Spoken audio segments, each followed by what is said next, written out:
An unusual image, but you don't need to see my face today because I'm going to just do a reading from a book that, as somebody who lives outside Great Yarmouth, I've just rediscovered in audio.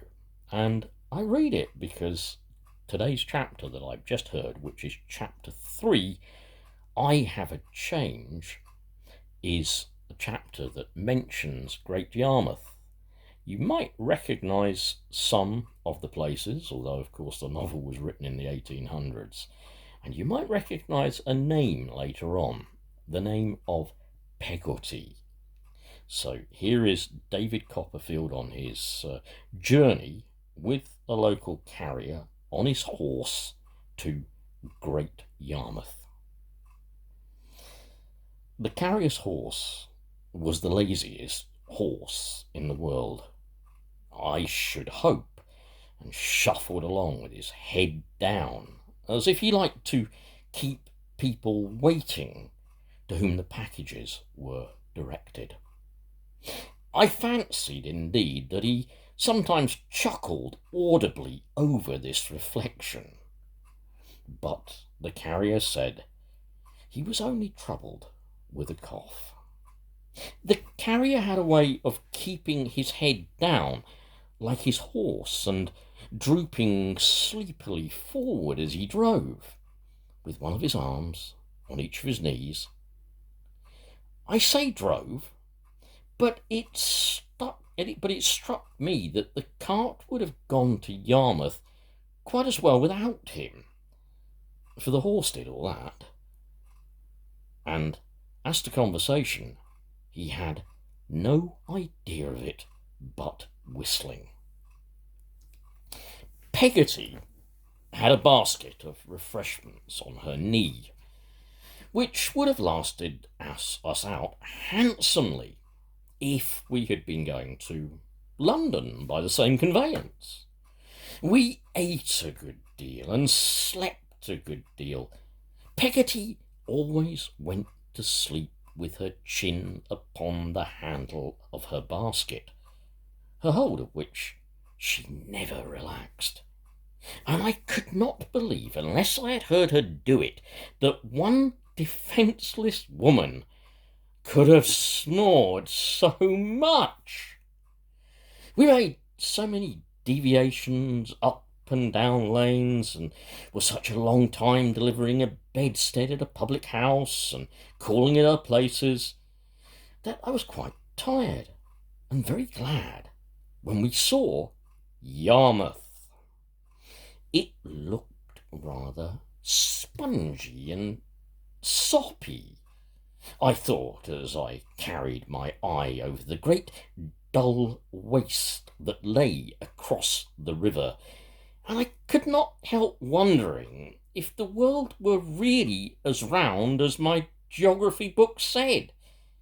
How any part of it came to be so flat. But I reflected that Yarmouth might be situated at one of the poles, which would account for it. As we drew a little nearer, the whole adjacent prospect lying low and straight under the sky, I hinted to Peggotty that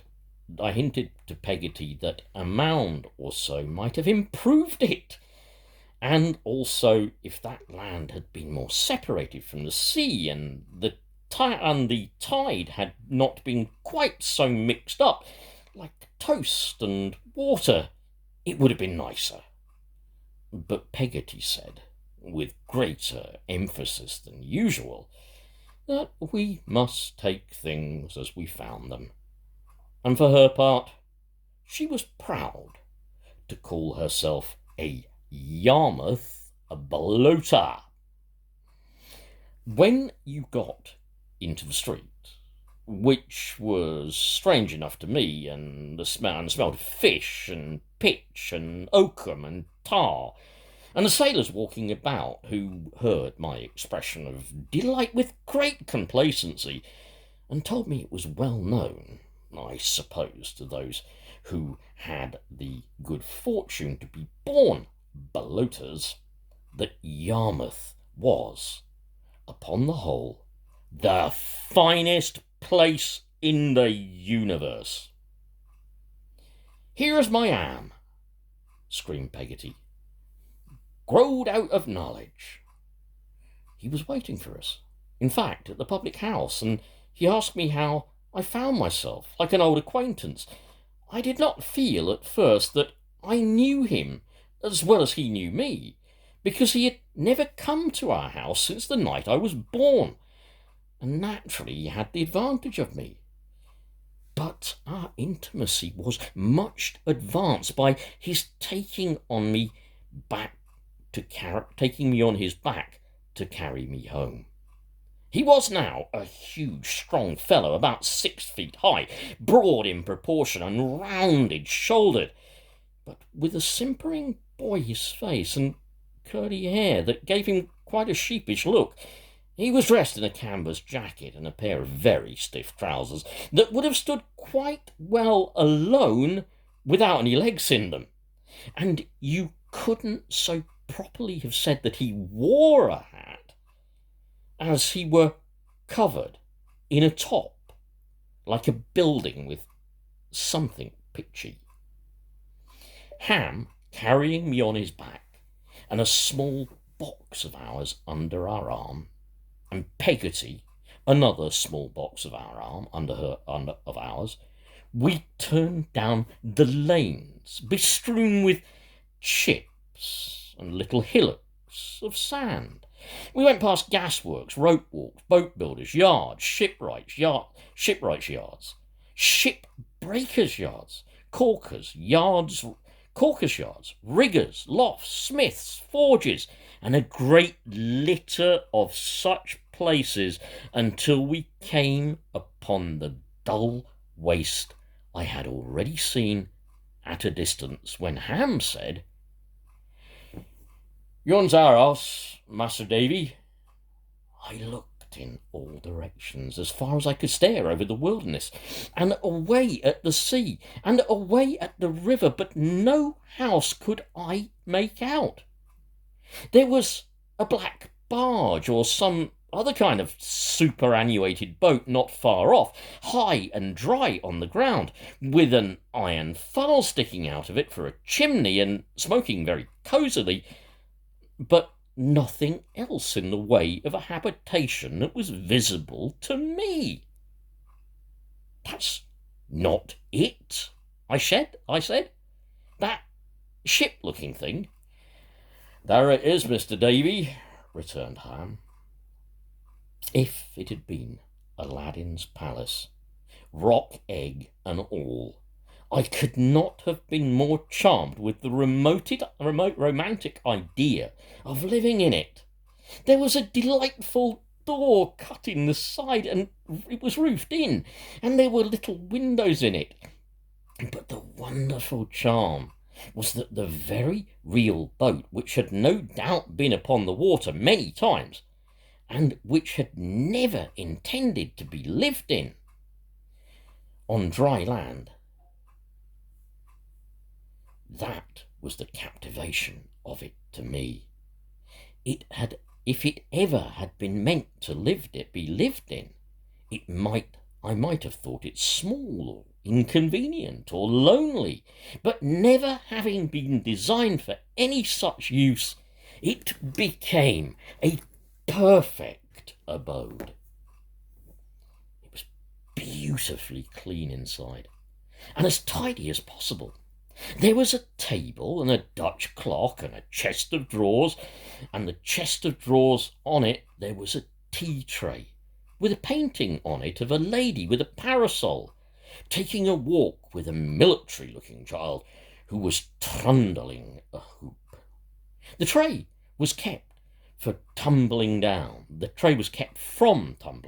by a Bible, and the tray, if it had tumbled down, would have smashed a quantity of cups and saucers and a teapot that were grouped around the book. On the walls there were some common coloured pictures, framed and glazed, of Scripture subjects, such as I have never seen in the hands of pedlars, without seeing the whole interior of Peggotty's brother's house again at one view. Abraham in red, going to sacrifice Isaac in blue, and Daniel in yellow, cast into a den of great lions, with the most prominent of these over the little mantel shelf was a picture of Sarah Jane Lugger, built at Sunderland, with a real wooden stern on it, a work of art combining composition and carpentry, which I had considered to be one of the most enviable possessions the world could afford. There were some hooks in the beams of the ceiling, the use of which did not divine them, and some lockers and boxes and conveniences of that sort, which served as seats and eked out the chairs. I'll leave that there. I'll try and restart again later because I don't want to make it too long, but that's beautiful. Absolutely beautiful. Remember, also, a little bit of a political statement, afraid I have to make it. The Tories hate art, they hate culture, they hate literally many things that give us just sheer pleasure. They hate common people like the ones described just here. They hate everything that is not rich and elegant and overmade. They hate the common man, for whom Dickens advocated and for whom he wrote. Take care, folks. Hope you enjoyed that.